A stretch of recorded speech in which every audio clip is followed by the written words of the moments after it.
Greetings, it is I, PATHFINDER Dracovin, Lord and Emperor of the Dracovin Empire, and welcome. It is time to continue our discussion on Pathfinder. We started talking about magic previously. We're going to dive farther into it. I'm going to continue talking about the descriptions of spells, all the information that you're going to see in a spell's description, and you want to kind of understand what it all means. Let's talk about components. Now, components will be abbreviated. V is verbal, S is somatic, F is focus, M is material, DF is divine focus. Let's talk about each of those. Verbal, the speaking part of it. If a spell needs you to speak something or make some kind of noise, it's got a verbal component. Somatic, hand motions and gestures. If you need to do some kind of motion or something like that with the spell, that's what you're going to do with a somatic component. Material is a component that is eaten up, that is used up as part of a spell. Assuming that it has no price listed, it has no price whatsoever. The price is negligible. And if you have a spell component pouch, then you assume just to be able to take out that material component as you need it for spells. Focus. Focus is a lot like materials, except it's not used up. It pretty much is the same thing. It's like, I need blah as a focus. It's the exact same thing as one of my materials, except I keep it. Now, again, it also might have a price, or it might not. It might have a negligible price, meaning, again, if you have a spell component pouch, you have that focus, or you have to pay for it, and then you have it separately. Divine focus is used for divine spellcasters, of course, and it's supposed to be some kind of special symbol that represents their focus, that they're used as a focus for the spell. Assuming if it's a cleric or a paladin, it's going to be some kind of holy symbol traditionally, and for a druid or ranger, it's going to be like a sprig of holly or some other kind of sacred little plant that they're going to use as a focus. Now, there are times when components will be listed with a slash. So the first one in front of the slash is, of course, your arcane version, and the second one is your divine version. This means that there is a arcane version of the spell and a divine version of the spell, and each one will have some kind of difference that they need. It might be this one needs a material component, and this one only needs a divine focus, or it could be this one needs a focus, and this one needs a divine focus, or any kind of combination between the two of them. It will let you know what it is.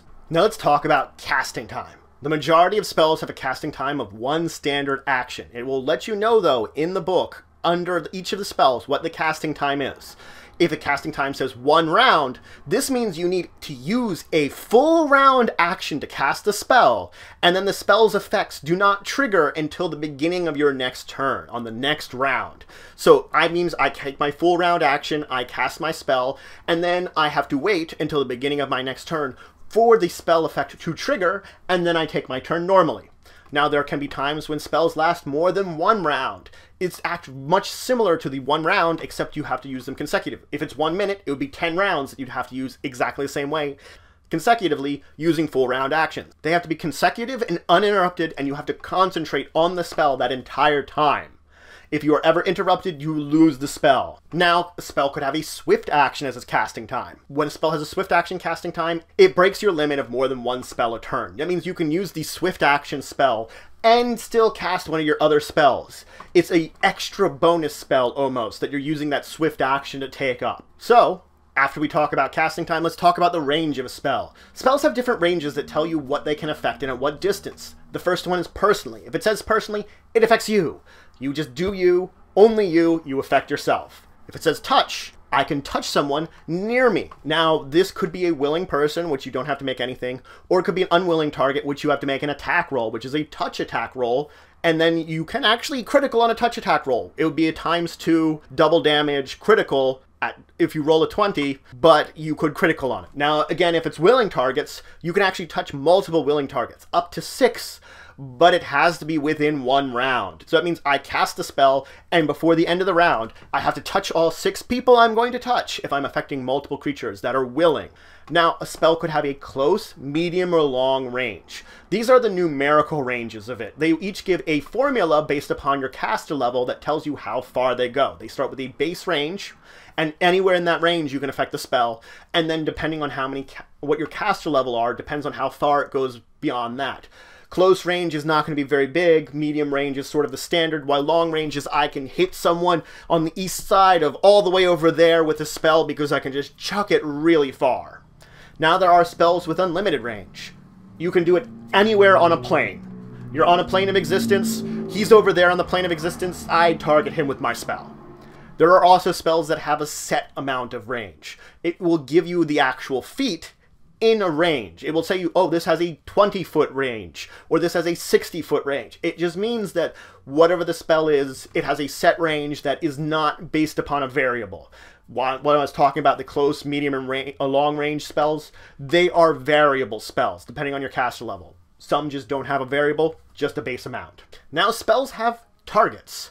Targets are whoever or whatever object, creature, thing you're targeting with the spell. You effectively have to understand where the target is. Usually you have to see it in order to use whatever spell you're using on it.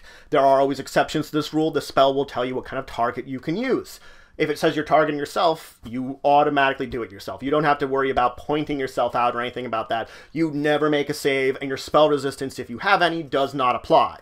When it talks about just using it on a single target or multiple targets, it will mention what they are. If I'm using it on a target, though, you have to assume that they're probably going to resist it. Sometimes it will say whether they have to be willing or not.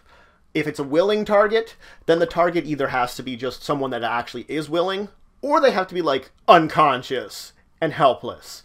Then they count as willing if they're unconscious and helpless. If they're helpless but conscious, they are still not willing and it would resist your spell. Now, sometimes a spell will actually let you know you can redirect it. That means I've already targeted something, I could target something else.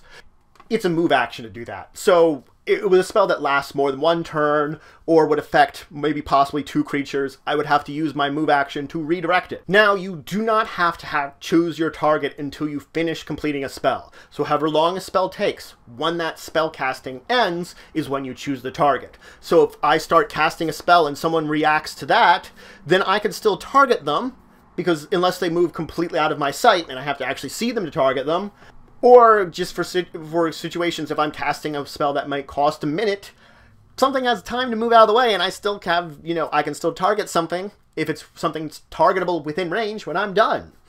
Now let's move on to the effects of spells. Spell effects, the first one I want to talk about is something that summons or creates something. When you're doing that, you designate a spot in the world where it is summoned or created. There's also times of where you have to make a ranged touch attack. I'm basically throwing something at someone. This is similar to the touch attack, except it's ranged instead of melee, so it's dex based instead of strength. And again, you can critical on a 20, and it has ×2 damage.